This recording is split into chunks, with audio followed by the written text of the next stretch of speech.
सब प्रेम से बोलो, श्रीमद् भागवत पुराण की जय। उद्धव जी ने कहा, श्याम सुंदर, यद्यपि स्वरूपत प्रकृति और पुरुष दोनों एक दूसरे से सर्वथा भिन्न हैं, तथापि वे आपस में इतने घुल मिल गए हैं कि साधारणगत उनका भेद जान नहीं पड़ता। प्रकृति में पुरुष और पुरुष में प्रकृति अभिन्न से प्रतीत होते हैं।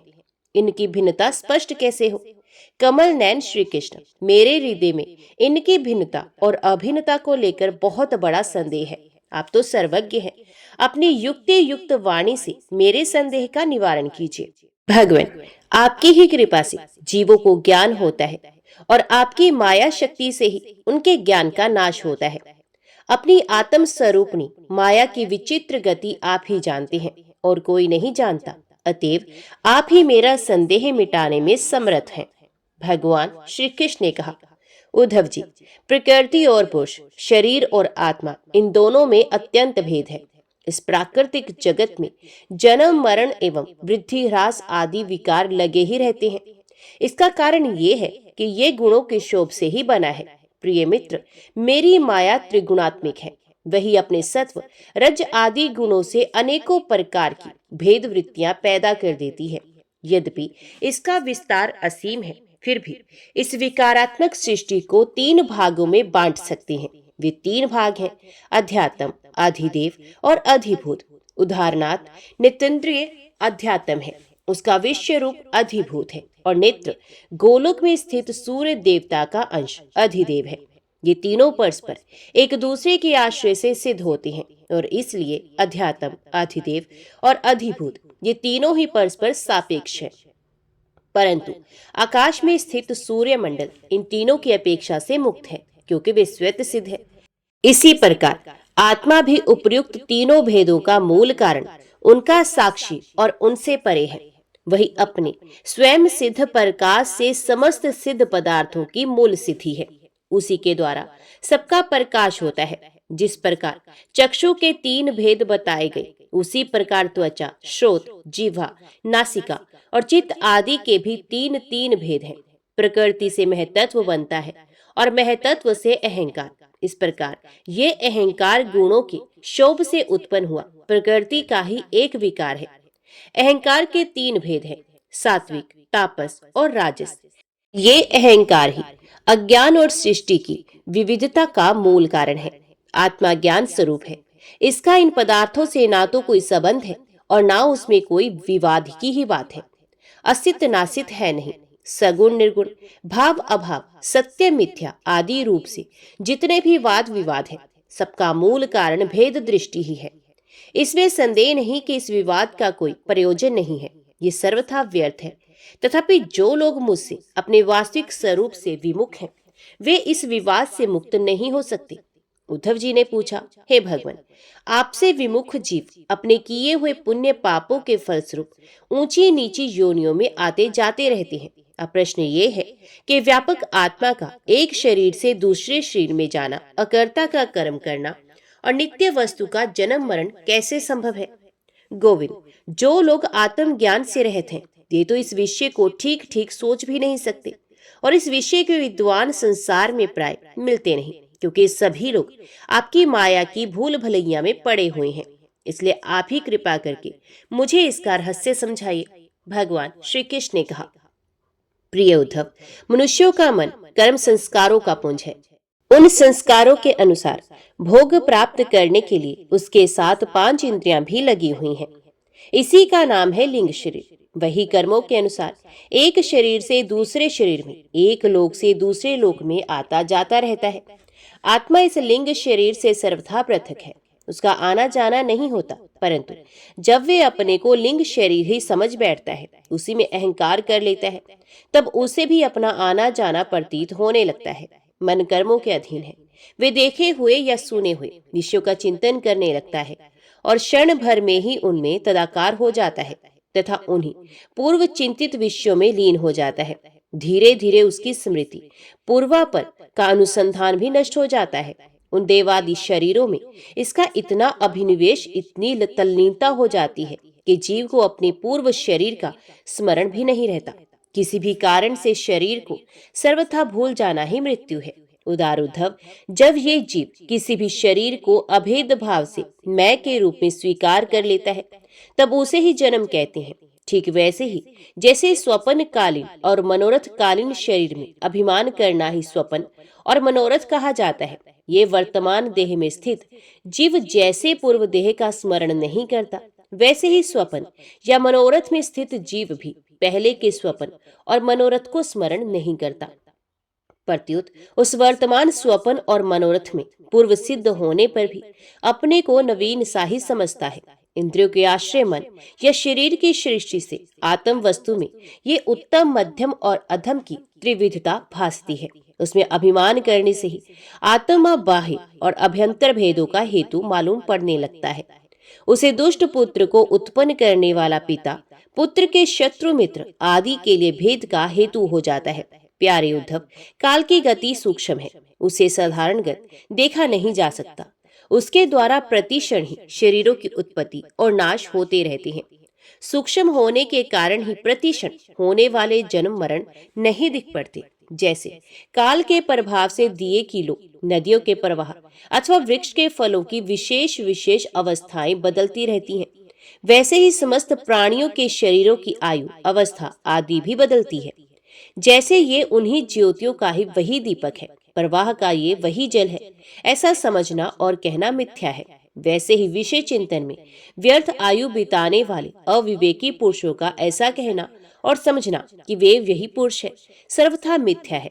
यद्यपि वे भ्रांत पुरुष भी अपने कर्मों के बीज द्वारा ना पैदा होता है और ना ही मरता है, वे भी अजन्मा और अमर ही है, फिर भी भ्रांति से वह उत्पन्न होता है और मरता सा भी है। जैसे कि काष्ठ से युक्ति अग्नि पैदा होता है और नष्ट होता दिखाई पड़ता है। उद्धव जी, गर्भाधान, गर्भवृद्धि, जन्म, बाल्यावस्था, कुमार अवस्था, जवानी, उधेड़ अवस्था, बुढ़ापा और मृत्यु, ये 9 अवस्थाएं शरीर की हैं। ये शरीर जीव से भिन्न है और ये ऊंची ऊंची अवस्थाएं उसके मनोरथ के अनुसार ही हैं, परंतु वे अज्ञानवश गुणों के संग से इन्हें अपनी मानकर भटकने लगता है और कभी कभी विवेक हो जाने पर इन्हें छोड़ भी देता है। पिता को पुत्र के जन्म से और पुत्र को पिता की मृत्यु से अपने अपने जन्म मरण का अनुमान कर लेना चाहिए। जन्म मृत्यु से युक्त देहों का दृष्टा जन्म और मृत्यु से युक्त शरीर नहीं है। जैसे जो गेहूं आदि की फसल बोने पर उग जाती है और पक जाने पर काट दी जाती है, किंतु जो पुरुष उनके उगने और काटने का जानने वाला साक्षी है, वे उनसे सर्वथा पृथक है। वैसे ही जो शरीर और उसकी अवस्थाओं का साक्षी है, वे शरीर से सर्वथा पृथक है। अज्ञानी पुरुष इस प्रकार प्रकृति और शरीर से आत्मा का विवेचन नहीं करते, वे उसे उनसे तत्वत अलग अनुभव नहीं करते और विषय भोग में सच्चा सुख मानने लगते हैं तथा उसी में मोहित हो जाते हैं। इसी से उन्हें जन्म मृत्यु रूप संसार में भटकना पड़ता है।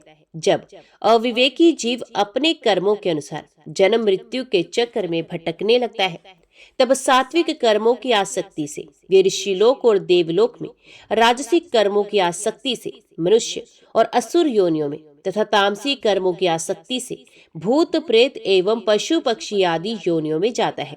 जब मनुष्य किसी को नाचते गाते देखता है, तब वे स्वयं भी उसका अनुकरण करने, तान तोड़ने लगता है।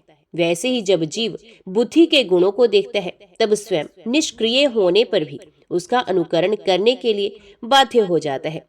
जैसे नदी, तालाब आदि के जल के हिलने या चंचल होने पर उसमें प्रतिबिंबित तट के वृक्ष भी उसके साथ हिलते डोलते से जान पड़ते हैं, जैसे घुमाए जाने पर नेत्र के साथ साथ पृथ्वी भी घूमती हुई सी दिखाई देती है, जैसे मन के द्वारा सोचे गए तथा स्वप्न में देखे गए भोग पदार्थ सर्वथा अलीक ही होते हैं, वैसे ही हे दशार्थ, आत्मा का विषय अनुभव स्वरूप संसार भी सर्वथा असत्य है। आत्मा तो नित्य शुद्ध बुद्ध मुक्त स्वभाव ही है। विषयों के सत्य ना होने पर भी जो जीव विषयों का ही चिंतन करता रहता है, उसका ये जन्म मृत्यु रूप संसार चक्र कभी निवृत्त नहीं होता। जैसे स्वप्न में प्राप्त अनर्थ परंपरा जागे बिना निवृत्त नहीं होती। इसलिए इन दुष्ट इंद्रियों से विषयों को मत भोगो। आत्म विषयक अज्ञान से प्रतीत होने वाला सांसारिक भेदभाव भ्रम मूलक ही है, ऐसा समझो।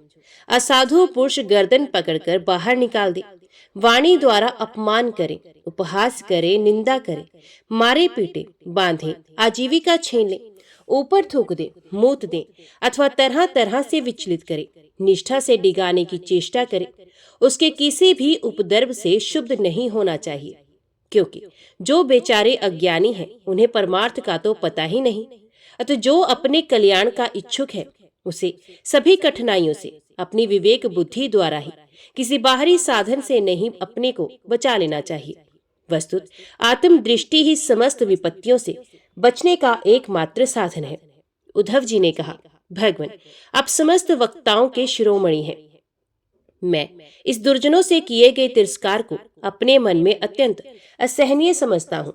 अतः जैसे मैं इसको समझ सकूं, आपका उपदेश जीवन में धारण कर सकूं, वैसे हमें बतलाइए।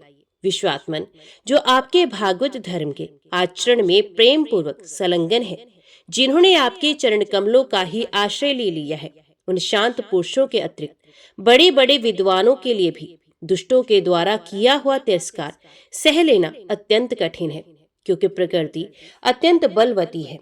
श्री सुखदेव जी कहते हैं, परीक्षित वास्तव में भगवान की लीला कथा ही श्रवण करने योग्य है। वे ही प्रेम और मुक्ति के दाता हैं। जब उनके परम प्रेमी भक्त उद्धव जी ने इस प्रकार प्रार्थना की, तब यदुवंश विभूषण श्री भगवान ने उनके प्रश्न की प्रशंसा करके उनसे इस प्रकार कहा। भगवान श्री कृष्ण ने कहा, देवगुरु बृहस्पति के शिष्य उद्धव जी, इस संसार में प्राय ऐसे संत पुरुष नहीं मिलते जो दुर्जनों की कटुवाणु से बिंधे हों, अपने हृदय को संभाल सके। मनुष्य का हृदय मर्म भेदी बाणों से बिंधने पर भी उतनी पीड़ा का अनुभव नहीं करता जितनी पीड़ा उसे दुष्ट जनों के मर्मांतक एवं कठोर बागवान पहुंचाते हैं। इस विषय में महात्मा लोग एक बड़ा पवित्र प्राचीन इतिहास कहा करते हैं। मैं वही तुम्हें सुनाऊंगा, तो मन लगाकर उसे सुनो। एक भिक्षुक को दुष्टों ने बहुत सताया था। उस समय भी उसने अपना धैर्य नहीं छोड़ा और उसे अपने पूर्व जन्म के कर्मों का फल समझकर कुछ अपने मानसिक उद्गार प्रकट किए थे। उन्हीं का इस इतिहास में वर्णन है। प्राचीन समय की बात है। उज्जैन में एक ब्राह्मण रहता था। उसने खेती व्यापार आदि करके बहुत सी धन संपत्ति इकट्ठी कर ली थी। वे बहुत ही कृपण, कामी और लोभी था। क्रोध तो उसे बात बात में आ जाया करता था। उसने अपने जाति बंधु और अतिथियों को कभी मीठी बात से भी प्रश्न नहीं किया था। खिलाने पिलाने की बात ही क्या है, वे धर्म कर्म से रीते घर में रहता और स्वयं भी अपनी धन संपत्ति के द्वारा समय पर अपने शरीर को भी सुखी नहीं करता था। उसकी कृपणता और बुरे स्वभाव के कारण उसके बेटे बेटी, भाई बंधु, नौकर चाकर और पत्नी आदि सभी दुखी रहते और मन ही मन उसका अनिष्ट चिंतन किया करते थे। कोई भी उसके मन को प्रिय लगने वाला व्यवहार नहीं करता था। वे लोक परलोक दोनों से गिर गया था। बस यक्षों के समान धन की रखवाली करता रहता था। उस धन से वे ना तो धर्म कमाता था, ना भोग ही भोगता था। बहुत दिनों तक इस प्रकार जीवन बिताने से उस पर पंच महायज्ञ के भावी देवता बिगड़ उठे। उदार उद्धव जी पंच महायज्ञ के भागियों के तिरस्कार से उसके पूर्व पुण्यों का सहारा, जिसके बल से अब तक धन टिका हुआ था, जाता रहा और जिसे उसने बड़े उद्योग और परिश्रम से इकट्ठा किया था, वे धन उसकी आंखों के सामने ही नष्ट भ्रष्ट हो गया। उस नीच ब्राह्मण का कुछ धन तो उसके कुटुंबियों ने ही छीन लिया, कुछ चोर चुरा कर ले गए, कुछ आग लग जाने आदि देवी कोप से नष्ट हो गया, कुछ समय के फेर से मारा गया, कुछ साधारण मनुष्यों ने ले लिया और बचा खुचा कर और दंड के रूप में शासकों ने हड़प लिया। उद्धव जी इस प्रकार उसकी सारी संपत्ति जाती रही। ना तो उसने धर्म ही कमाया, ना ही भोग ही भोगे। इधर उसके सगे संबंधियों ने भी उसकी ओर से मुंह मोड़ लिया। अब उसे बड़ी भयानक चिंता ने घेर लिया। धन के नाश से उसके हृदय में बड़ी जलन हुई।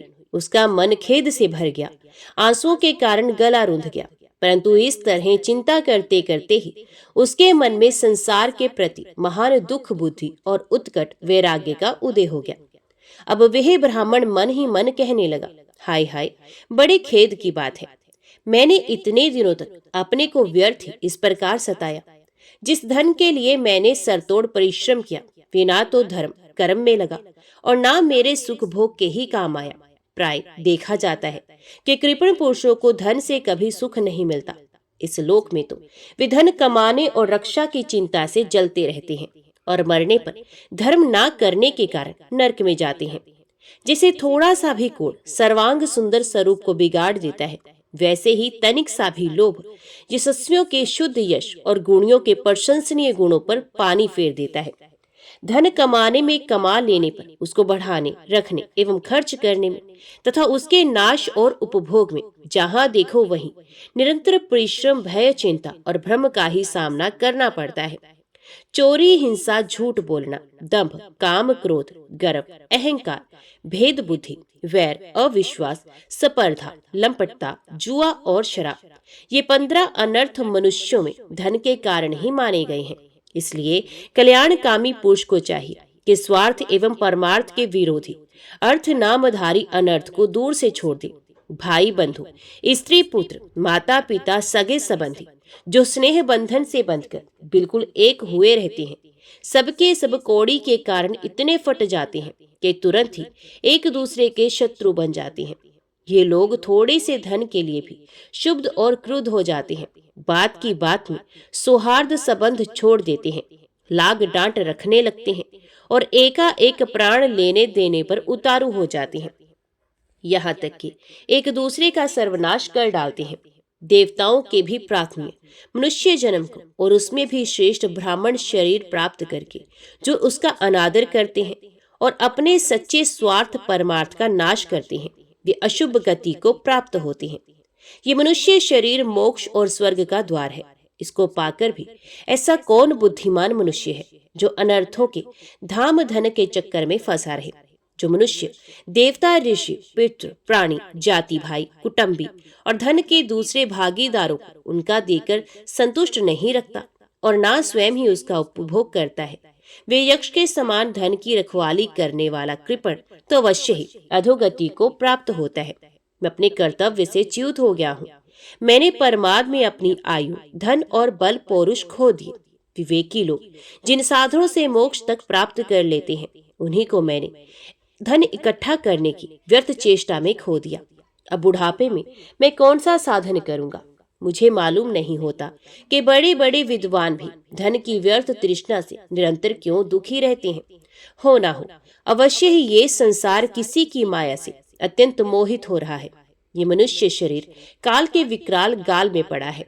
इसको धन से, धन देने वाले देवताओं और लोगों से, भोग वासनाओं उनको पूर्ण करने वाले से तथा पुण्य पुण्य जन्म मृत्यु के चक्कर में डालने वाले सकाम कर्मों से लाभ ही क्या है? इसमें संदेह नहीं कि सर्वदेव स्वरूप भगवान मुझ पर प्रसन्न है, तभी तो उन्होंने मुझे इस दशा में पहुंचाया है और मुझे जगत के प्रति ये दुख बुद्धि और वैराग्य दिया है। वस्तुत वैराग्य ही संसार सागर से पार होने के लिए नौका के समान है।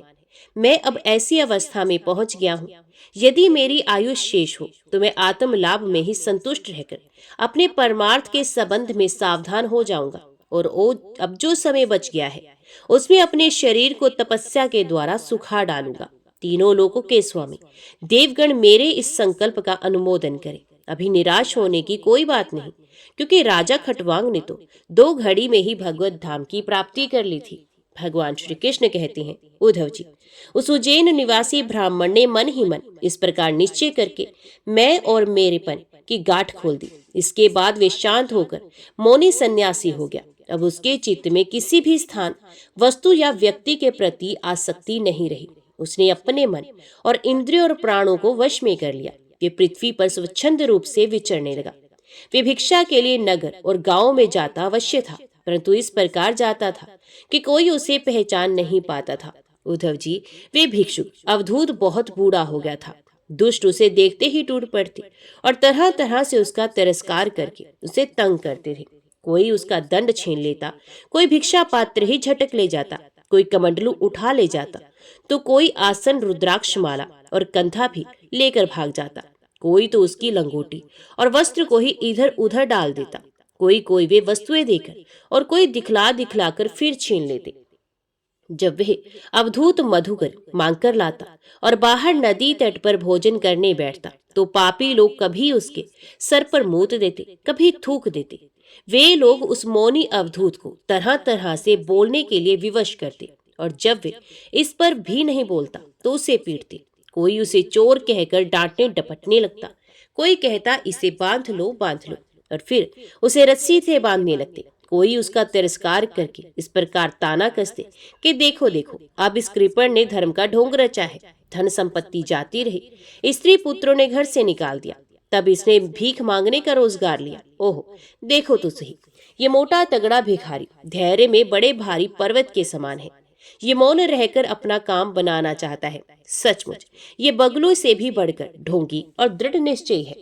कोई उस अवधूत की हंसी उड़ाता तो कोई उस पर अधोवायु छोड़ता। जैसे लोग तोता मैना आदि पालतू पक्षियों को बांध लेते या पिंजरे में बंद कर लेते हैं, वैसे ही उसे भी वे लोग बांध देते और घरों में बंद कर देते, किंतु वे सब चुपचाप सह लेता। उसे कभी ज्वर आदि के कारण दैहिक पीड़ा सहनी पड़ती, कभी गर्मी सर्दी आदि से दैवी कष्ट उठाना पड़ता, और कभी दुर्जन लोग अपमान आदि के द्वारा उसे भौतिक पीड़ा पहुंचाते। परंतु भिक्षुक के मन में इससे कोई विकार नहीं होता। वे समझता कि ये सब मेरे पूर्व जन्म के कर्मों का फल है और इसे मुझे अवश्य ही भोगना पड़ेगा।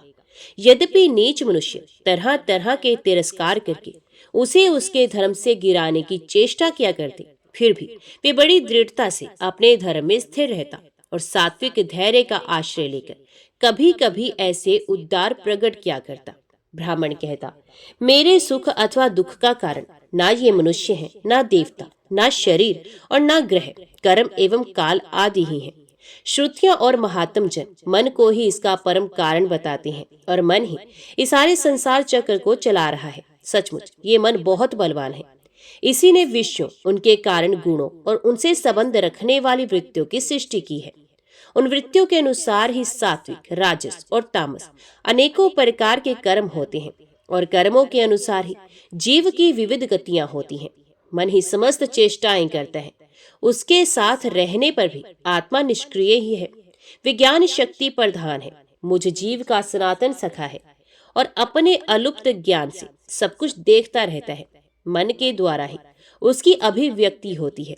जब वे मन को स्वीकार करके उसके द्वारा विषयों का भोक्ता बन बैठता है, तब कर्मों के साथ आसक्ति होने के कारण वे उनसे बंध जाता है।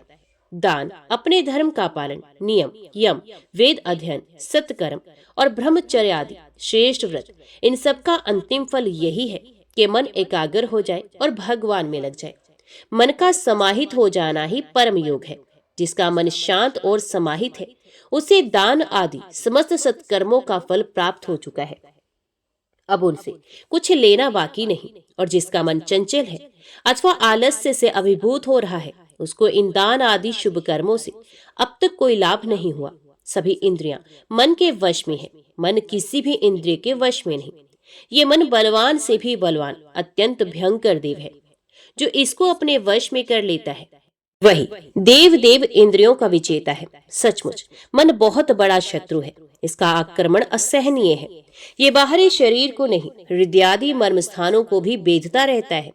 इसे जीतना बहुत ही कठिन है। मनुष्यों को चाहिए कि सबसे पहले इसी शत्रु पर विजय प्राप्त करे, परंतु होता है ये है कि मूर्ख लोग इसे तो जीतने का प्रयत्न करते ही नहीं, दूसरे मनुष्यों में झूठ मूठ झगड़ा बखेड़ा करते रहते हैं और इस जगत के लोगों को ही मित्र शत्रु उदासीन बना लेते हैं।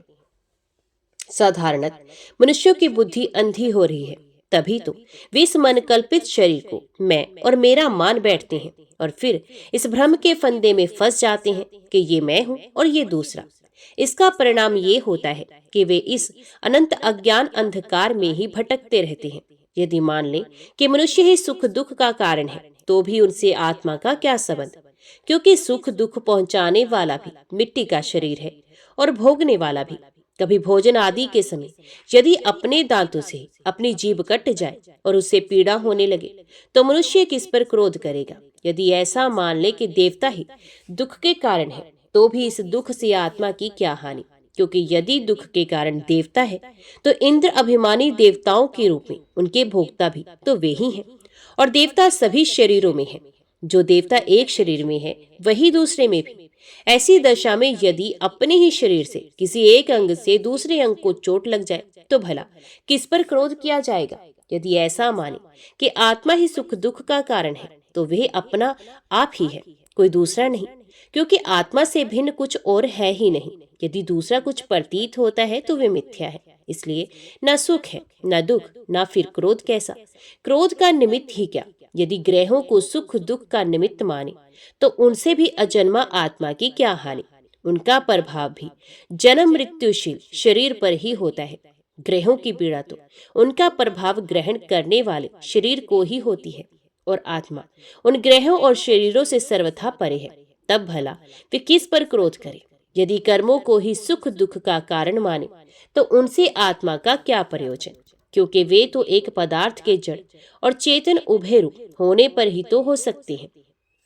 किंतु देह तो अचेतन है और उसमें पक्षी रूप से रहने वाली आत्मा सर्वथा निर्विकार और साक्षी मात्र है।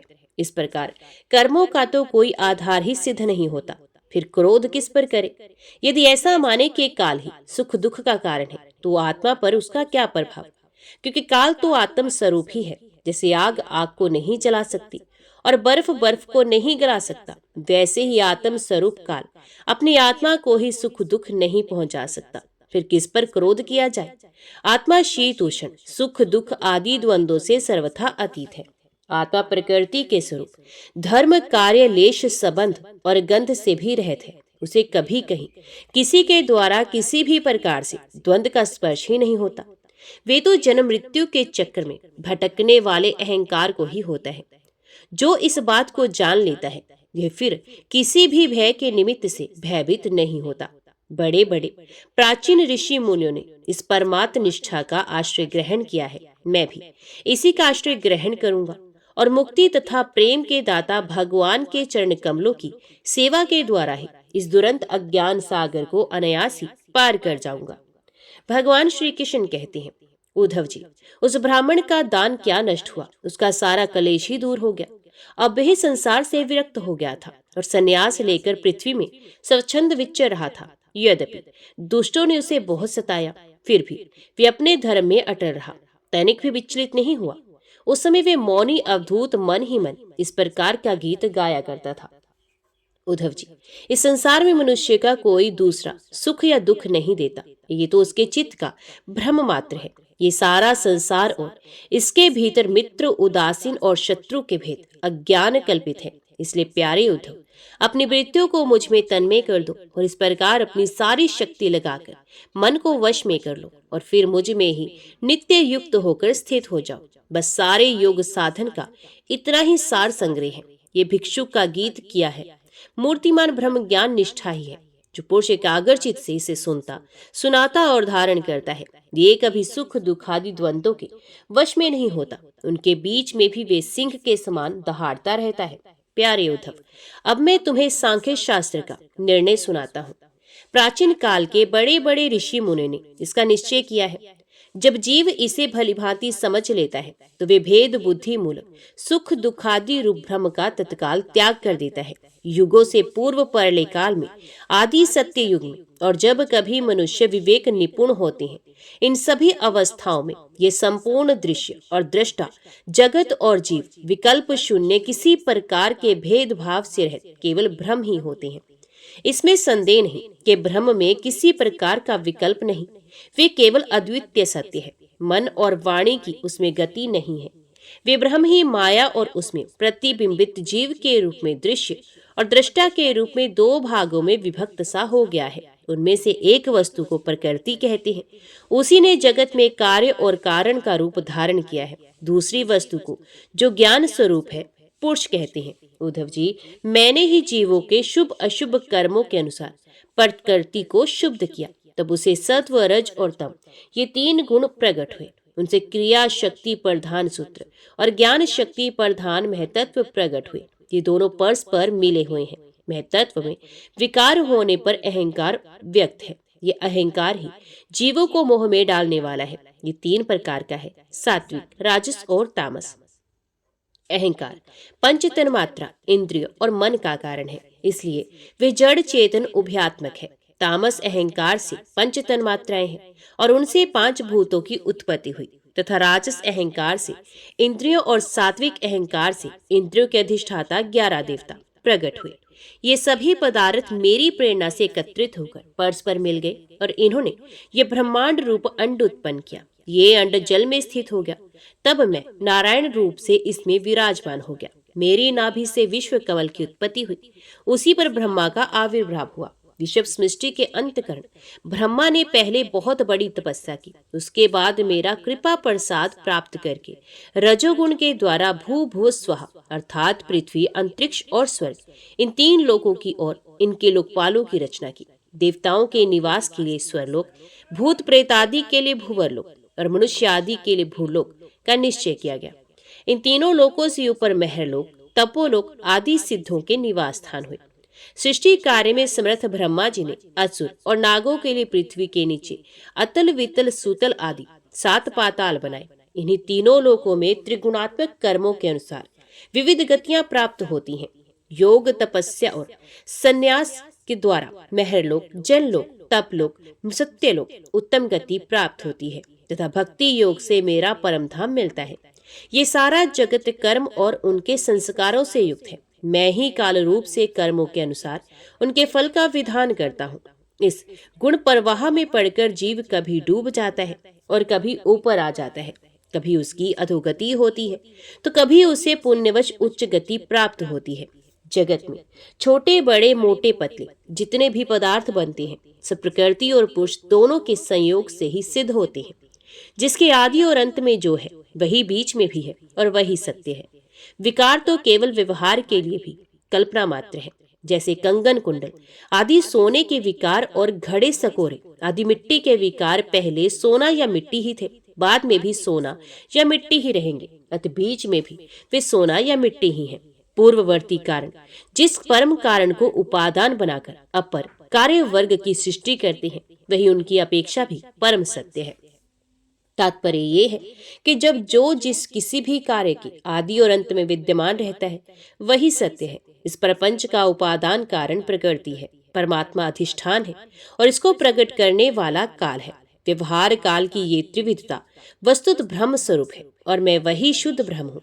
जब तक परमात्मा की ईश्वर शक्ति अपना काम करती रहती है, जब तक उनकी पालन प्रवृत्ति बनी रहती है, तब तक जीवों के कर्म भोग के लिए कारण कार्य रूप से अथवा पिता पुत्रादि के रूप से ये सृष्टि चक्र निरंतर चलता रहता है। ये विराट ही विविध लोकों की सृष्टि, स्थिति और संहार की लीला भूमि है। जब मैं काल रूप से इसमें व्याप्त होता हूँ, प्रलय का संकल्प करता हूँ, तब यह भुवनों के साथ विनाश रूप विभाग योग्य हो जाता है। उसके लीन होने की प्रक्रिया ये है कि प्राणियों के शरीर अन्न में, अन्न बीज में, बीज भूमि में और भूमि गंध तन्मात्रा में लीन हो जाती है। गंध जल में, जल अपने गुण रस में, रस तेज में और तेज रूप में लीन हो जाता है। रूप वायु में, वायु स्पर्श में, स्पर्श आकाश में तथा आकाश शब्द तन्मात्रा में लीन हो जाता है। इंद्रियां अपने कारण देवताओं में और अंततः राजस अहंकार में समा जाती है। हे सौम्य, राजस अहंकार अपने नियंता सात्विक अहंकारों मन में, शब्द तन्मात्रा पंचभूतों के कारण तामस अहंकारों में और सारे जगत को मोहित करने में समर्थ त्रिविध अहंकार महतत्व में लीन हो जाता है। ज्ञान शक्ति और क्रिया शक्ति प्रधान महतत्व और अपने कारण गुणों में लीन हो जाता है। गुण अव्यक्त प्रकृति में और प्रकृति अपने प्रेरक अविनाशी काल में लीन हो जाती है। काल माया में जीव में और जीव मुझ अजन्मा आत्मा में लीन हो जाता है। आत्मा किसी में लीन नहीं होता, वे उपाधि रहित अपने स्वरूप में ही स्थित रहता है। वे जगत की सृष्टि और लय का अधिष्ठान एवं अवधि है। उद्धव जी, जो इस प्रकार विवेक दृष्टि से देखता है उसके चित्त में ये परपंच का भ्रम हो ही नहीं सकता। यदि कदाचित उसकी स्फूर्ति हो भी जाए तो वह अधिक काल तक हृदय में ठहर कैसे सकता है? क्या सूर्योदय होने पर भी आकाश में अंधकार ठहर सकता है? उद्धव जी, मैं कार्य और कारण दोनों का ही साक्षी हूँ। मैंने तुम्हें सृष्टि में परलय और परलय की सृष्टि तक की सांख्य विधि बतला दी। इससे संदेह की गांठ कट जाती है और पुरुष अपने स्वस्थ स्वरूप में स्थित हो जाता है। श्री कृष्ण कहते हैं, पुरुष प्रवर उद्धव जी, प्रत्येक व्यक्ति में अलग अलग गुणों का प्रकाश होता है। उनके कारण प्राणियों के स्वभाव में भी भेद हो जाता है।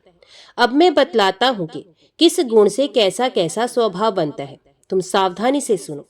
सत्व गुण की प्रवृत्तियां हैं शम, दम, तितिक्षा, विवेक, तप, सत्य, दया, स्मृति, संतोष, त्याग, विषयों के प्रति अनिच्छा, श्रद्धा, लज्जा, आत्मवृत्ति, दान, विनय और सरलता आदि। रजोगुण की वृत्तियां हैं इच्छा, प्रयत्न, घमंड, तृष्णा, ऐंठ या अकड़, देवताओं से धन आदि की याचना, भेद बुद्धि, विषय भोग, युद्ध आदि के लिए मद जनित उत्साह, अपने यश में प्रेम, हास्य, पराक्रम और हठ पूर्वक उद्योग करना आदि।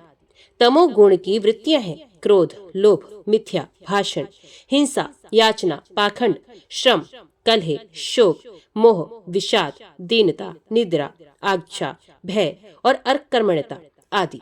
इस प्रकार कर्म से सत्वगुण, रजोगुण और तमोगुण की अधिकांश वृत्तियों का पृथक पृथक वर्णन किया गया।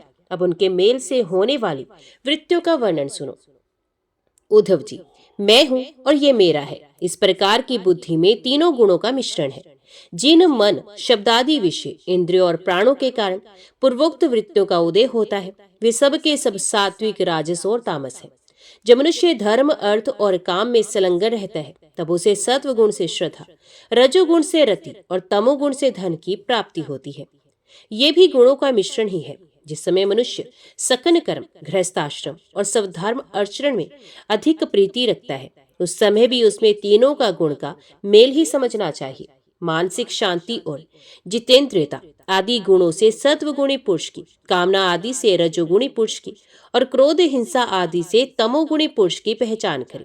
पुरुष हो चाहे स्त्री, जब वे निष्काम होकर अपने नित्य नैमित्तिक कर्मों द्वारा मेरी आराधना करें, तब उसे सत्वगुणी जानना चाहिए। सकाम भाव से अपने कर्मों के द्वारा मेरा भजन पूजन करने वाला रजोगुणी है, और जो अपने शत्रु की मृत्यु आदि के लिए मेरा भजन पूजन करे, उसे तमोगुणी समझना चाहिए। सत्व, रज और तम, इन तीन गुणों का कारण जीव का चित्त है, उससे मेरा कोई संबंध नहीं। इन्हीं गुणों के द्वारा जीव शरीर अथवा धन आदि में आसक्त होकर बंधन में पड़ जाता है। सत्वगुण प्रकाशक, निर्मल और शांत है। जिस समय वे रजोगुण और तमोगुण को दबाकर बढ़ाता है, उस समय पुरुष सुख, धर्म और ज्ञान आदि का भाजन हो जाता है। रजोगुण भेद बुद्धि का कारण है। उसका स्वभाव है आसक्ति और प्रवृत्ति। जिस समय तमोगुण और सत्वगुण को दबाकर रजोगुण बढ़ता है, उस समय मनुष्य दुख, कर्म, यश और लक्ष्मी से संपन्न होता है। तमोगुण का स्वरूप है अज्ञान, उसका स्वभाव है आलस्य और बुद्धि की मूर्ता।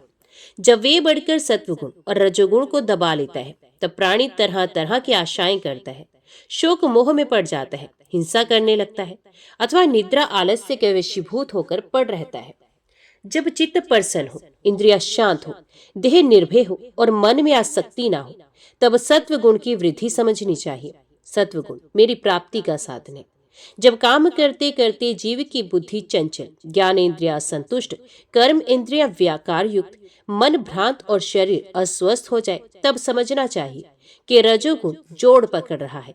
जब चित्त ज्ञानेंद्रियों के द्वारा शब्द आदि विषयों को ठीक ठीक समझने में असमर्थ हो जाए और खिन्न होकर लीन होने लगे, मन सूना सा हो जाए तथा अज्ञान और विषाद की वृद्धि हो, तब समझना चाहिए कि तमोगुण वृद्धि पर है। उद्धव जी, सत्वगुण के बढ़ने पर देवताओं का, रजोगुण के बढ़ने पर असुरों का और तमोगुण के बढ़ने पर राक्षसों का बल बढ़ जाता है। सत्वगुण से जागृत अवस्था, रजोगुण से स्वप्न अवस्था होती है। तुरई इन तीनों में एक सा व्याप्त रहता है, वही शुद्ध और एक रस आत्मा है। वेदों के अभ्यास में तत्पर ब्राह्मण सत्वगुण के द्वारा उत्तरों उत्तर ऊपर के लोकों में जाते हैं। तमोगुण से जीवों को वृक्ष आदि प्रयत्न अधोगति प्राप्त होती है और रजोगुण से मनुष्य शरीर मिलता है, जिसकी मृत्यु सत्वगुणों में वृद्धि के समय होती है, उसे स्वर्ग की प्राप्ति होती है। जिसकी रजोगुण की वृद्धि के समय होती है, उसे मनुष्य लोक मिलता है, और जो तमोगुण की वृद्धि के समय मरता है, उसे नरक की प्राप्ति होती है। परंतु जो पुरुष त्रिगुणातीत जीवन मुक्त हो गए हैं, उन्हें मेरी ही प्राप्ति होती है। जब अपने धर्म का आचरण मुझे समर्पित करके अथवा निष्काम भाव से किया जाता है, तब वे सात्विक होता है।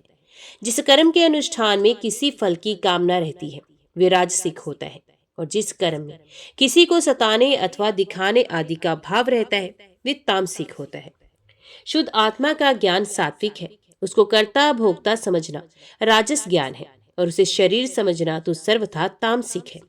इन तीनों से विलक्षण मेरे स्वरूप का वास्तविक ज्ञान निर्गुण ज्ञान है। वन में रहना सात्विक निवास है, गांव में रहना राजस है और जुआ घर में रहना तामसिक है। इन सबसे बढ़कर मेरे मंदिर में रहना निर्गुण निवास है। अनासक्त भाव से कर्म करने वाला सात्विक है, रागान्वित होकर कर्म करने वाला राजसिक है और पूर्वापर विचार से रहित होकर करने वाला तामसिक है। इनके अतिरिक्त जो पुरुष केवल मेरी शरण में रहकर बिना अहंकार के कर्म करता है वे निर्गुण करता है। आत्म ज्ञान विषयक श्रद्धा सात्विक श्रद्धा है, कर्म विषयक श्रद्धा राजस है और जो श्रद्धा अधर्म में होती है वे तामस है तथा मेरी सेवा में जो श्रद्धा है वे निर्गुण श्रद्धा है। आरोग्यदायक पवित्र और अनायास प्राप्त भोजन सात्विक है, रसनेन्द्रिय को रुचिकर और स्वाद की दृष्टि से युक्त आहार राजस है तथा दुखदायी और अपवित्र आहार तामस है। अंतर्मुखता से आत्मचिंतन से प्राप्त होने वाला सुख सात्विक है, बहिर्मुखता से विषयों से प्राप्त होने वाला राजस है तथा अज्ञान और दीनता से प्राप्त होने वाला सुख तामस है। और जो सुख मुझ में मिलता है वे तो गुणातीत और अप्रगात है। उद्धव जी, द्रव्य, देश, फल, काल, ज्ञान, कर्म, कर्ता, श्रद्धा, अवस्था, देव मनुष्यादि, त्रिज्ञादि शरीर और निष्ठा सभी त्रिगुणात्मक है। नररत्न, पुरुष और प्रकृति के आश्रित जितने भी भाव हैं सभी गुणमय हैं। वे चाहे नेत्रादि इंद्रियों से अनुभव किए हों या शास्त्रों के द्वारा लोक लोकोत्तरों के संबंध में सुने गए हों अथवा बुद्धि के द्वारा सोचे विचारे गए हों। जीव को जितनी भी योनियां अथवा गतियां प्राप्त होती हैं वे सब उनके गुणों और कर्मों के अनुसार ही होती हैं। हे सौम्य, सबके सब गुण चित्त से ही संबंध रखते हैं। जो जीव उन पर विजय प्राप्त कर लेता है वे भक्ति योग के द्वारा मुझ में ही परनिष्ठ हो जाता है और अंततः मेरा वास्तविक स्वरूप जिसे मोक्ष भी कहते हैं प्राप्त करता है। ये मनुष्य शरीर बहुत दुर्लभ है। इसी शरीर में तत्व ज्ञान और उसमें निष्ठा रूप विज्ञान की प्राप्ति संभव है। इसलिए इसे पाकर बुद्धिमान पुरुषों को गुणों की आसक्ति हटाकर मेरा भजन करना चाहिए। विचारशील पुरुष को चाहिए कि बड़ी सावधानी से सत्व गुण के सेवन से रजोगुण और तमोगुण को जीत ले, इंद्रियों को वश में कर ले और मेरे स्वरूप को समझकर मेरे भजन में लग जाए। आसक्ति को लेश मात्र भी न रहने दे। योग युक्ति से चित्त वृत्तियों को शांत करके निरपेक्षता के द्वारा सत्व गुण पर भी विजय प्राप्त करे। इस प्रकार गुणों से मुक्त होकर जीव अपने जीव भाव को छोड़ देता है और मुझसे एक हो जाता है। जीव लिंग शरीरों अपने उपाधि जीवत्व से तथा अंतकरण में उदय होने वाली सात्वादि गुणों की वृत्तियों से मुक्त होकर मुझ ब्रह्म की अनुभूति से एक तव दर्शन से पूर्ण हो जाता है और वह फिर बाहरी अथवा आंतरिक किसी भी विषय में नहीं जाता। ओम नमो भगवते वासुदेवाय नमः। जय श्री राधे कृष्णा। आज की वीडियो में इतना ही। उम्मीद करती हूँ वीडियो आपको पसंद आई होगी। वीडियो पसंद आई हो तो वीडियो को लाइक और चैनल को सब्सक्राइब जरूर कीजिएगा। जय श्री हरि लिखकर कमेंट बॉक्स में अपनी हाजिरी और अपने सुझाव देना ना भूलेगा। ते हैं अगली कथा अगली वीडियो के साथ। तब तक के लिए देखते व सुनते रहिए। जय मां कंजक, जय माता दी।